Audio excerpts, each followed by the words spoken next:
Boxing update po tayo mga Lodi. Kahapon po mga idol ay nasaksihan natin ang bakbakan. Malupit na bakbakan dito kay Cham, the legend Donaire, kontra sa isang Hapon na kampiyon dito ni Sia, si Chomi mga idol. Nauwi po sa split decision ang laban at tingin ng mga boxing fans na dinaya itong si Cham Nonito Donaire mga idol. Well mga idol, kitang-kita natin ang laban nila na dikit na dikit ito.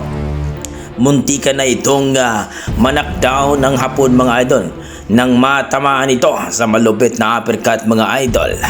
Etong si Cham Nonito Donaire sa edad na 43 nakipagsibayan pa sa binatilyo nga kampyon. Grabe naman ang ginawa ni Cham Nonito Donaire sa laban nito mga idol. Talagang solid ang mga patama ni Cham Nonito Donaire. Pero may depensa mga idol at talagang sinasabi natin na veterans move ito. Hindi nagmamadali sapagkat baka masilat din ito sa Hapon dahil malakas din ito. Well mga idol, maganda ang panimula ni Donaire pero sa late rounds ay nakita natin na natatamaan na ito. Bagamat kampiyon po ito ang kanyang kalaban, pero ayon sa ating mga boxing fans kung na-knockdown lang ito at patuloy pa rin na talagang dihado ang kalaban, mananalo si Cham Nonito Donaire. Tandaan po natin mga idol na kapag kampiyon po ang kalaban, kailangan mo talagang patumbahin yan at talagang ipakita sa mga judge na talo mo siya. Pero dito kasi mga idol, hindi kasi kampiyon itong si Donaire kaya mahirap dito mga idol, lalong-lalo na sa bansang Japan pa ito nangyari. Kaya split decision ang nangyari mga idol.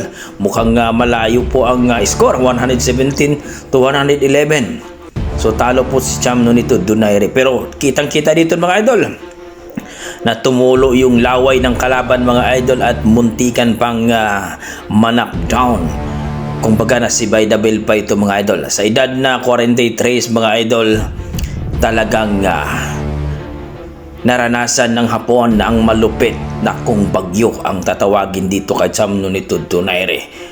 Sapagkat talaga namang malupit itong si Donaire mga idol pagdating po sa laban.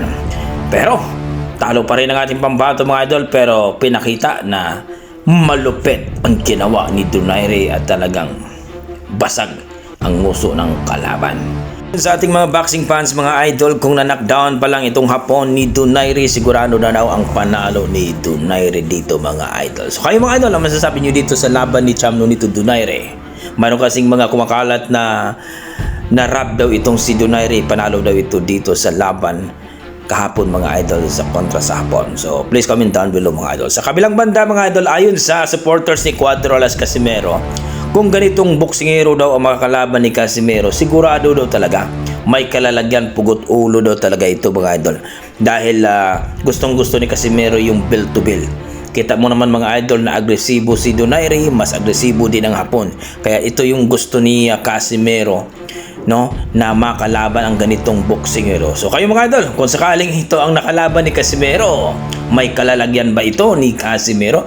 Please comment down below mga idol para ating pag-usapan. Maraming salamat.